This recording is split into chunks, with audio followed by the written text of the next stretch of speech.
jak na sebe volají dvě kamarádky a jedna říká, Jani, včera byl u mě tvůj starý. A co chtěl? Hele, jako něco jsme snědli, něco jsme vypili, pak jsme se spolu vychrápali, ale jako, že by něco vysloveně chtěl, to náš.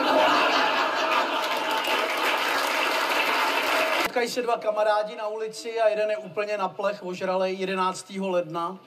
A on říká, nazdár, kam jdeš? A on, já slavím Silvestr.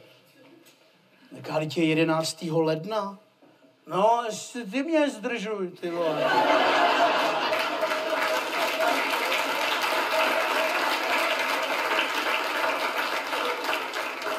A přijde ze školy takový mírně chlapec a říká, tati, oni si mi smějou, že ze mě nic nebude.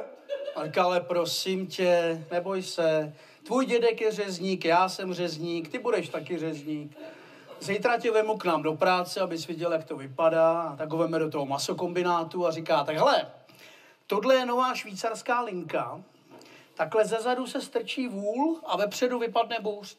A on říká, tati, je taky linka, aby se takhle strčil bůřt a vepředu vypadl vůl. A on, to je tvoje máma.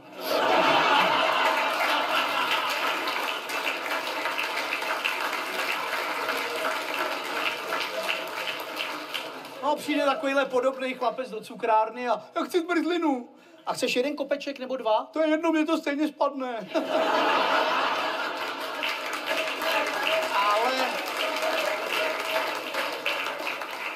paní přijde k řezníkovi a vybírá si maso a vy to máte všechno takhle nabalíčkovaný. Aha, no, tak já si vemu tady tu kotletu v tom balíčku, jo. No, tady tu roštěnku v tom balíčku. Jak se o to maso staráte? On říká, paní, jako o miminko. Jak to začne smrdět, tak to přebalíme.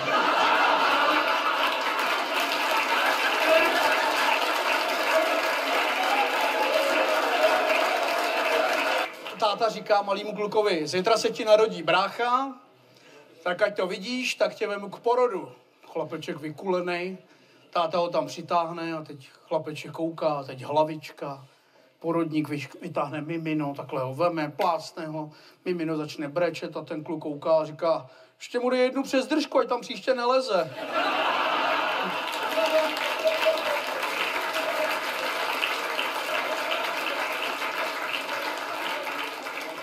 Přijde pán na záchod a stojí tam chlap a takhle mu od něj jdou dva proudy. A on, Ježíš, nezlobte se, že se ptám, je to blbý, ale co to je tohle? A on říká, víte co, já jsem voják a já byl v Afghánistánu a pod náma bouchla mina a ten šrapnel proletěl podlahou a cvak a od té doby dva proudy. A říká, jak se nezlobte, ne, v pohodě. No a přijde za týden zase jinam na záchod, tam stojí chlap a 12 proudů takhle. A on říká, vy jste byl v Afghánistánu? A on, ne, mně se zasek zip.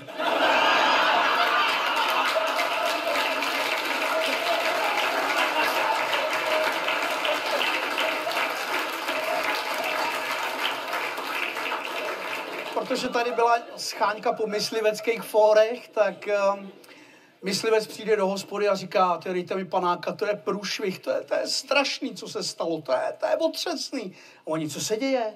Ale jezedáci nám nacouvali traktorem do obory a udělali tam díru v plotě a nám to stádo těch divočáků uteklo a všichni na tu nuda plášnovou a oni říkají, jasně, jakže panika mezi lidma. Ne, tak ono to žere hlavně žaludy, že jo,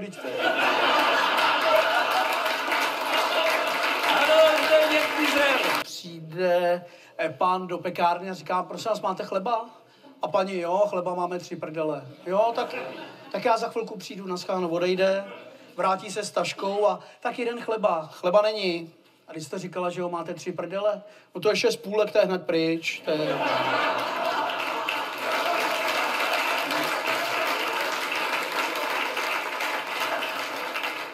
Potkají se dva kámoši a jeden říká, hele, ty si říkal, máš nějakou novou buchtu, jo? Jo, novou milenku mám teďko, no. A kolik jí je? 59. Říká, to si děláš prdel, teď to by mohla být tvoje máma. A on, mohla, ale je tvoje.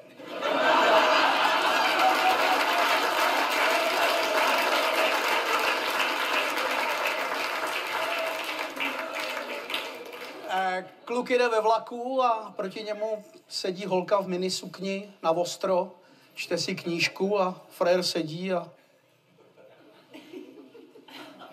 ona si toho všimne a ty mi čumíš pod sukni, jo? A on, Dobře, takže ses přiznal, tak ti něco ukážu. Tak takhle nohy a tou pipkou mu pošle jako letmej polibek. A on, ty vole, to jsem v životě neviděl tohle. To je hustý. A ona, půjč mi 2 prsty. A on, no nekecej, že umí pískat.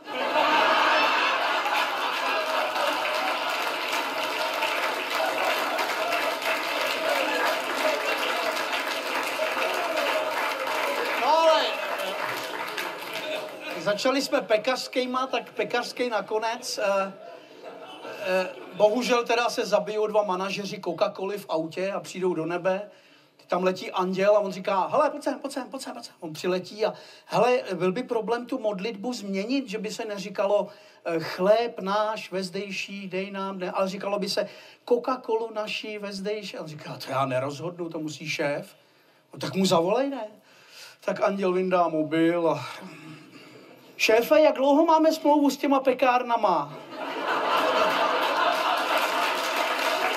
Haló, Zdeněk Kizer, ďakujem. Teď samozřejmě... Peček se ptá maminky, mami, a ty jsi chtěla holčičku nebo chlapečka? A máma, no původně jenom umejt vanu. A pak ta samá ženská píše dopis sexuologovi, píše dopis a pane doktore, můj manžel je pravděpodobně hypersexuální. Při jakékoliv příležitosti se na mě vrhne. Příklad. Ohnu se obout botu, šup, je ve mně. Otevřu sporák, šup. Jdu nakrmit dítě, šup. PS, promiňte mi mé roztřesené písmo.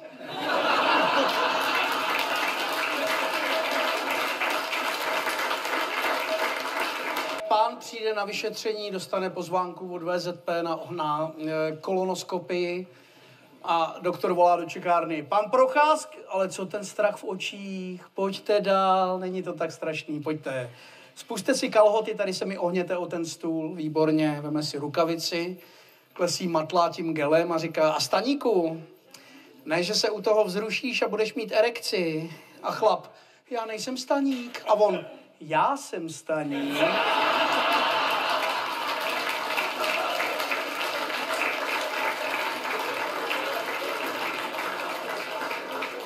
Potkají se taky 2 kámoši, jeden říká, hele, já tě vídám poslední dobou, já jsem tě neviděl půl roku a teď během týdne 3krát na náměstí, kam tam lezeš? A on, já ti to prozradím, já chodím do té tajské cukrárny. Počkej, jo, jak má ta Tajka mladá tu cukrárnu, aha. No, já tam chodím na jahodovou zbrzlinu, víš, protože ona má vždycky ten svetřík takhle rozeplej a jak ona se nakloní pro tu jahodovou, víš, tak já vždycky na špičky, Ona nemá velký prsa, takový roztomilý, ale vždycky očumuju, no, tak vždycky jahodovou si dávám a třeba voříškovou si nedávám, to ona se musí úplně naklonit a většinou jí spadne fogl do vanilkový.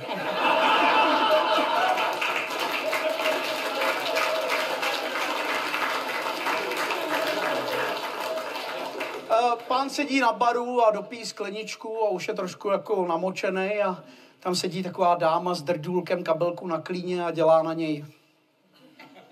A on, my se známe, ty vole?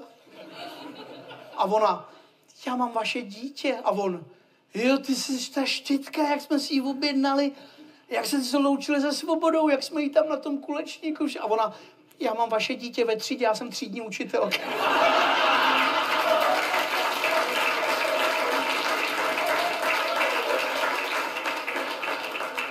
Chlap taky na Silvestra říká, miláčko, co si pustíme na Silvestra? Pustíme si fotbal anebo porno? A ona, pustíme si porno, fotbal už umíš. Ale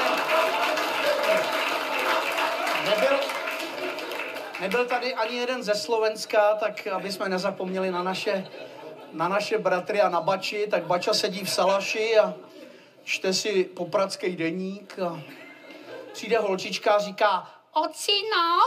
Ano? Čo to je robiť fajku? Opýtaj sa mamičky. Mamička povedala, že to nevie. Áno, to je pravda.